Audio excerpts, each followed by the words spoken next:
pod bay doors.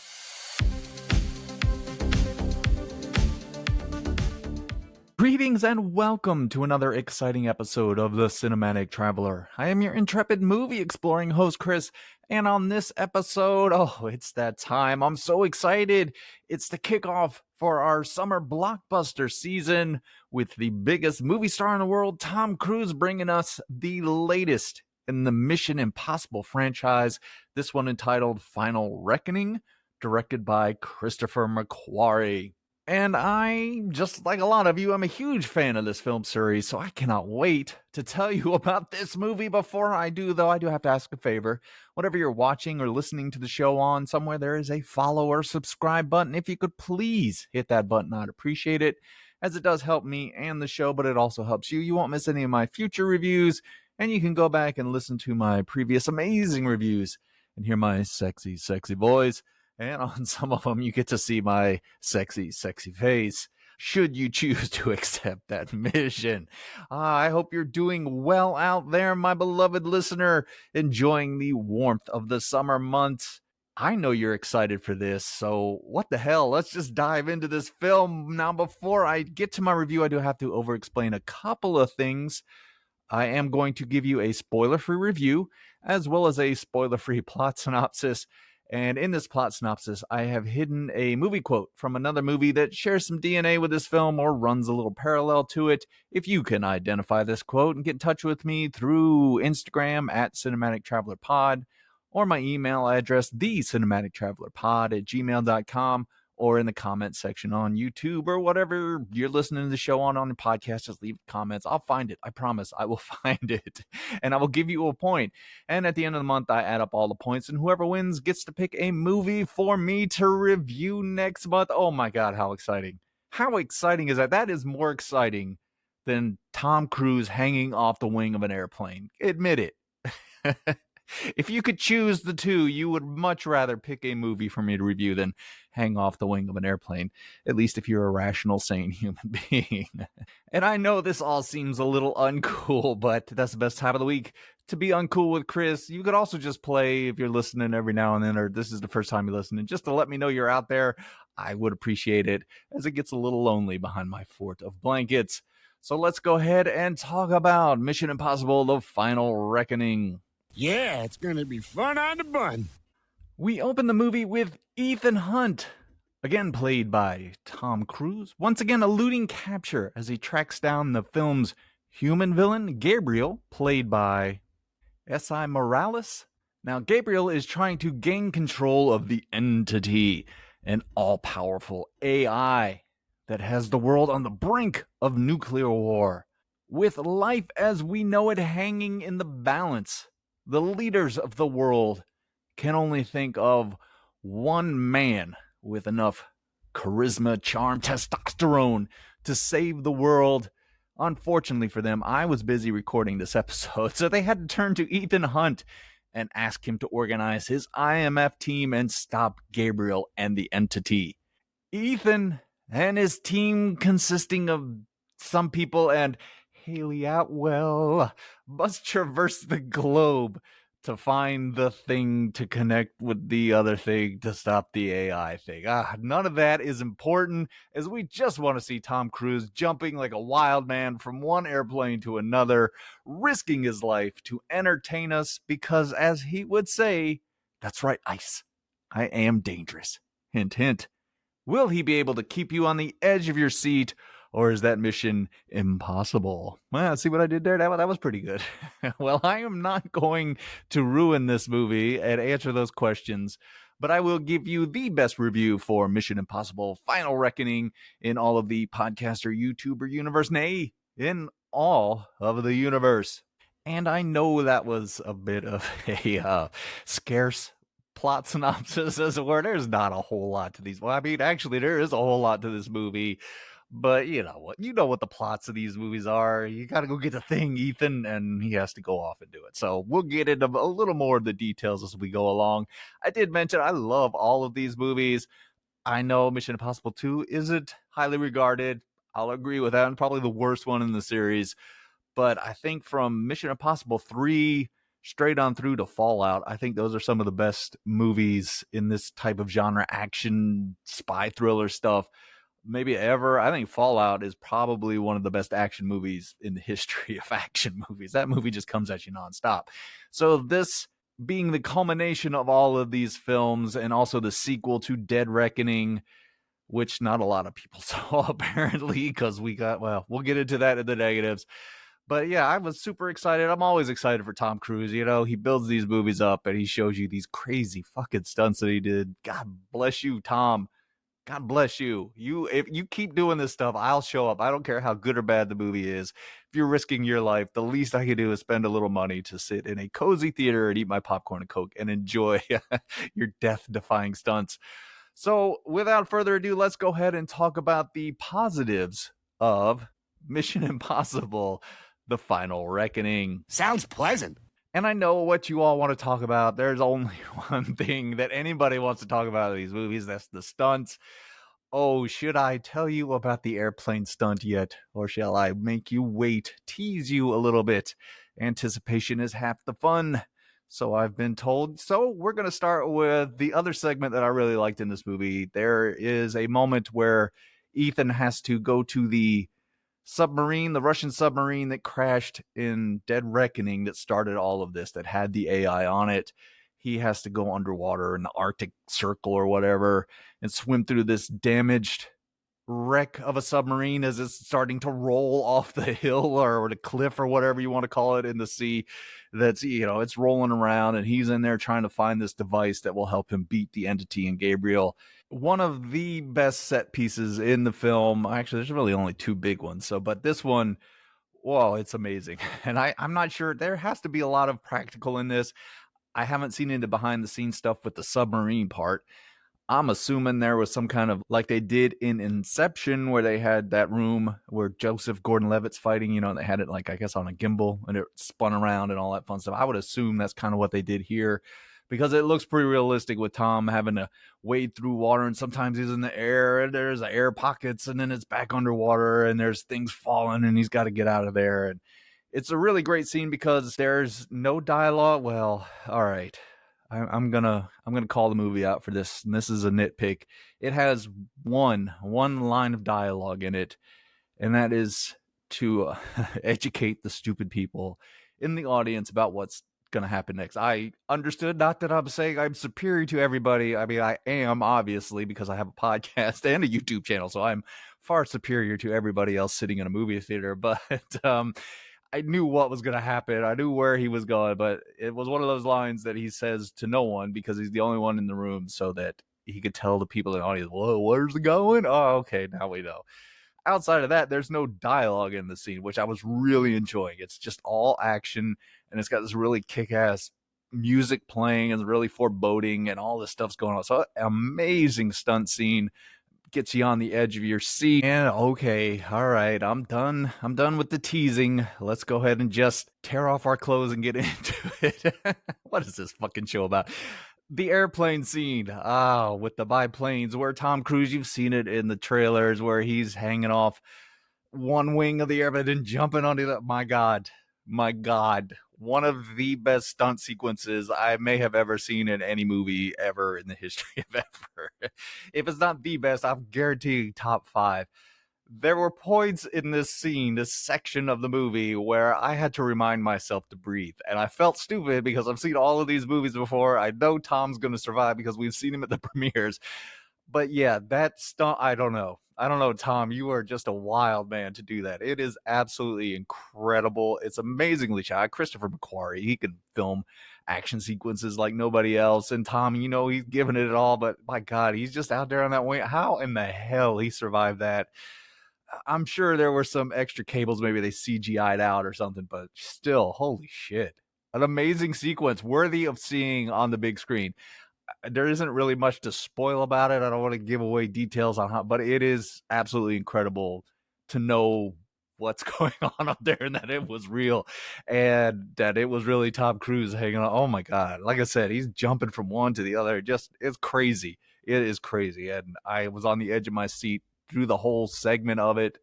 As I mentioned, there were times where I was like, breathe, Chris, breathe. So that tells you how good that scene is. So obviously those are the main things y'all want to hear about. So yes, it's a Mission Impossible movie. When it does get to the stunts, it delivers high quality, well-paced action that will, like I said, it'll leave you breathless, keep you on the edge of your seat. I hope you finish your popcorn before you get there, because you'll probably be choking. They'll have to take you out and you'll ruin the whole movie experience for everybody in the theater, you selfish son of a bitch.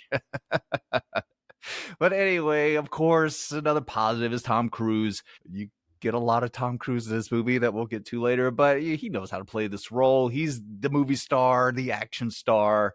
He knows when to bring the levity. He can do one of those things that I think the best action stars can do, is they can convey emotion through a look in a high intensity action moment. I think Harrison Ford is the best at this in Indiana Jones. He could always, like, he was like the audience. He would see a moment and you're in the audience, you're thinking, oh shit. And he would have a look on his face like, yeah, oh shit. Well, Tom Cruise can do that as well. And he does that fine here. I mean, this is nothing to him. Although, as I mentioned, how the hell he had the balls to get on an airplane and do that shit like he did. My God. I'd love to sit down and talk to him just one time. Maybe I'll have to try to reach out, do an interview. Do you think he would sit down with the most influential movie reviewer in YouTube podcaster history? I don't know. Maybe we'll have to reach out to him. I'm moving into the next positive since we're on the acting. The rest of the cast is fine. I have some issues we'll get to in a minute. But of course, you got Simon Pegg coming back as Benji. That's, again, another role that he can step right in. You've got Ving Rhames back as Luther. It's always great to see Ving Rhames in anything. You have some really cool callbacks and older characters from the film series that return to the movie. So it was kind of neat how it tied things together. And of course, you've got Haley Atwell. Have I mentioned Haley Atwell? Yeah. Yeah, there was a moment, Christopher McQuarrie, I will shake your hand, where she is performing CPR on a character in slow motion in a tank top. And yeah, that was a high quality moment for me in the movie theater. So yeah, everybody does their part fine. I'll get to some issues I have with characters and whatnot when we get to the negatives. And I did mention something briefly, but another positive for this movie is, yes, it does connect pretty much all of the films in the series to this last moment. There's really one nice callback to Mission Impossible 3 that answers a question a lot of people had. And not to give anything away, but if you know J.J. Abrams, who directed Mission Impossible 3, which I like a lot, he's not one for revealing details. It's just not in his style. He sets up a mystery it never ends. Well, this movie does answer some of those questions. But yeah, it's really cool how everything interconnects. And like I said, they bring back some older characters all the way back from the first movie. So it was kind of fun how they did all of that to have this, I'm hoping, final film of the series, because I think it'll wrap it up nicely with, like, again, all these connections. And you're like, boom, okay, we've got it, everything we needed right here. Let's be done with it, Tom. And my next positive is Christopher McQuarrie's direction. We'll get into some issues here in a little bit, but as far as the action stuff, the guy knows how to film an action scene. Him and Tom Cruise work really well together in coming up with these crazy scenarios for Ethan Hunt to be in. And Christopher McQuarrie puts that camera right there. I mean, you are hanging on that airplane with Tom Cruise. You're in the submarine with him. You feel every, wave of cold water or the air coming through your hair, or what's left of it for some of us when he's on the airplane. So it really does intensify the action and makes it, again, more of this on the edge of your seat experience, where you're kind of gripping things really tight, like, oh my God, is he going to make it? Even though in the back of your head, he is. But it is still well-crafted action in that regard. And there are some lighter moments that are filmed very well. I think, like I said, I'm going to get in a few things here in a moment about the negatives to the film. But overall, I think Christopher McQuarrie is a talented director. And as I mentioned, him and Tom Cruise, they've got a good relationship on screen, and you can tell. And my final positive for this movie, I'm not sure if I had mentioned this, but Haley Atwell. Haley Atwell. Okay. So as exciting as the movie was at moments, it's not without its faults. So let's move into the negatives of Mission Impossible Final Reckoning. Uh-oh, I don't like the sound of that. Now, as much as I praised Christopher McQuarrie for his direction, I will say this movie, it's way too long. It is bloated. And as much as a fan of this series as I am and as excited as I was to get there, there's a point about 30 minutes into this movie where I was like, oh shit, we're in trouble here if this movie keeps going like it is, because I'm not going to make it to the final action sequences. I think because the last movie, Dead Reckoning, didn't do quite as well as they had hoped, or maybe it hasn't been seen by that many people. I don't know. But the first 30 to 45 minutes of this movie are nothing but exposition, trying to catch you up on what happened in the last movie. You get a hell of a lot of that. In fact, it gets to be ad nauseum at point. There's a point where Ethan is called in front of the president of the United States, played by Angela Bassett, who I would vote for.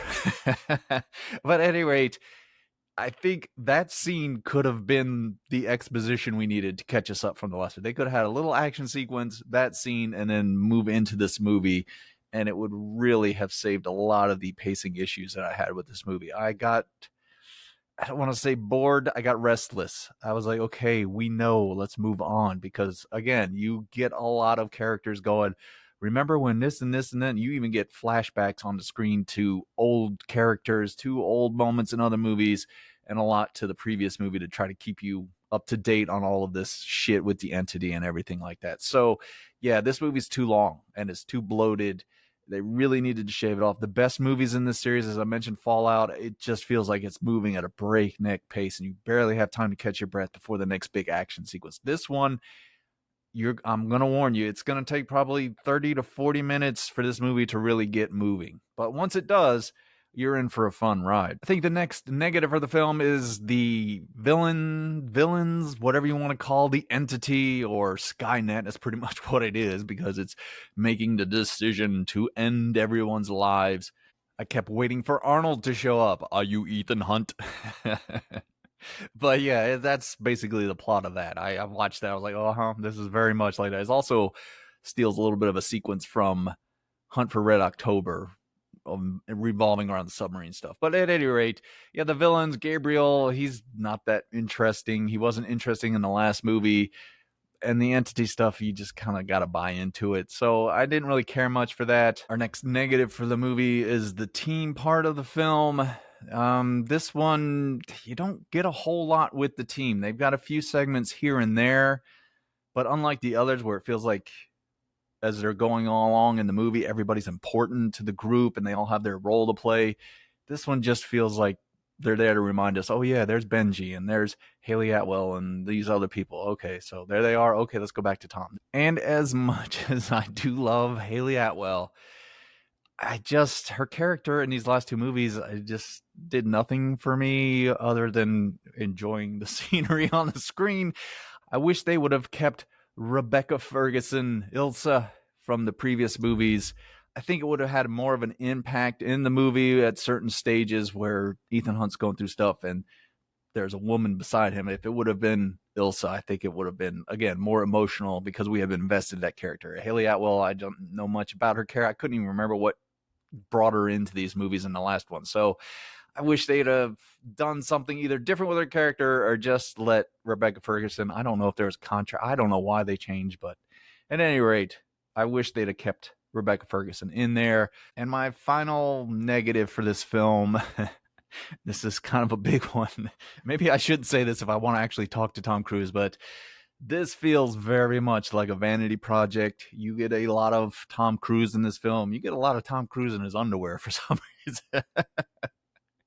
I will say, he plays the role very well, of course, and he can bring the humor when it needs to, and he does the action stuff amazing. I mean, brilliant stuff. Like I said, that airplane shit, oh my God, I'm still hyperventilating from it. But you get a bunch of characters. Oh, Ethan Hunt's the greatest, and he's pure, and he's just brilliant, and he's the only one we can trust, over and over. We're like, okay, we get it, Tom. You're the bestest ever.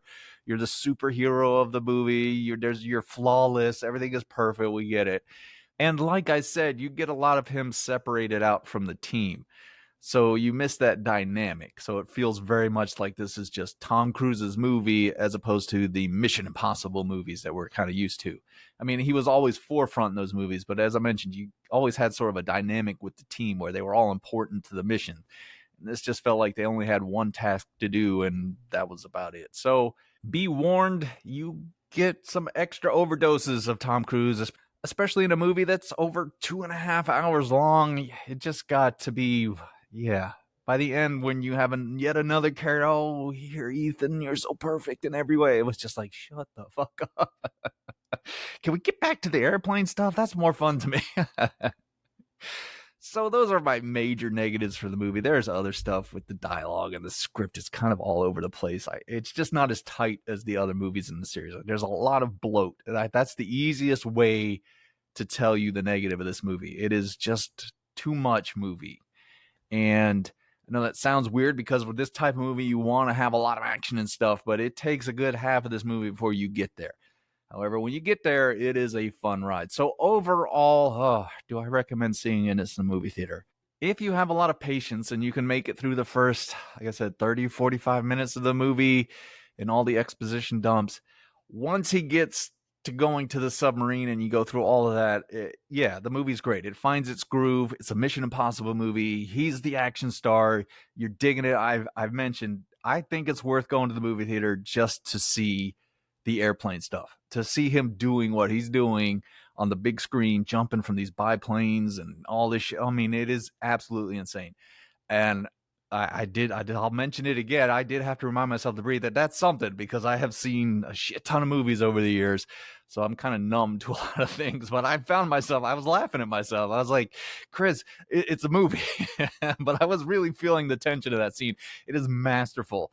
So I will give this movie a very tepid yes. Go see it in the movie theater. Just know that the first half of the movie, it's going to drag. And you get a lot of ego on this screen. This is very much a vanity project. However, as I mentioned at the beginning, Tom, I will come see every movie you do because of the shit that you put up on that screen, that you will risk your life for me to come watch this movie to keep me entertained.